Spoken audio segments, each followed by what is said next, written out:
Hello everyone, আসসালামু আলাইকুম। কেমন আছেন সবাই? আশা করছি ভালো আছেন। আজকে আবার রেসিপি নিয়ে চলে আসলাম। আজকে আমার রেসিপি হলো সিম ভাজি। আশা করছি রেসিপিটি আপনাদের ভালো লাগবে।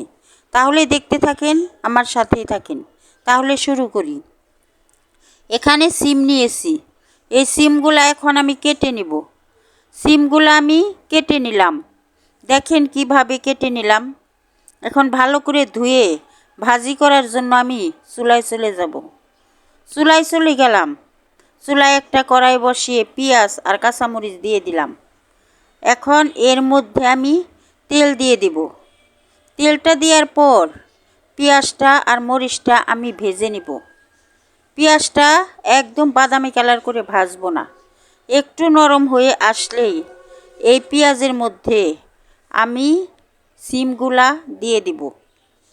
পেঁয়াজটা ভেজে নিচ্ছি। পেঁয়াজটা আমার ভাজা প্রায় হয়ে গেছে। এখন পেঁয়াজটা ভেজে নিলাম। এখন এই পেঁয়াজের মধ্যে সিমগুলো আমি দিয়ে দিলাম। সিমগুলা দেওয়ার পর এর মধ্যে আমি হলুদের গুঁড়া দিলাম আর ধনিয়ার গুঁড়া দিলাম, লবণ দিয়ে দিলাম স্বাদ মতো, আর কিছুই দেব না। এখন নেড়ে চেড়ে আমি মশলাগুলা সিমের সাথে মিশিয়ে নিলাম। সিমের সাথে মশলাগুলা মিশিয়ে নেওয়ার পর ঢাকনা দিয়ে ঢেকে আমি কিছুক্ষণ রান্না করব। ঢাকনা দিয়ে ঢেকে দিলাম।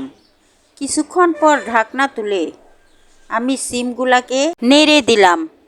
এখন আবারও ঢাকনা দিয়ে ঢেকে দিব 3-4 মিনিটের জন্য। যেহেতু পানি আছে ওই কারণে 3-4 মিনিটের জন্য ঢাকনা দিয়ে ঢেকে দিলাম।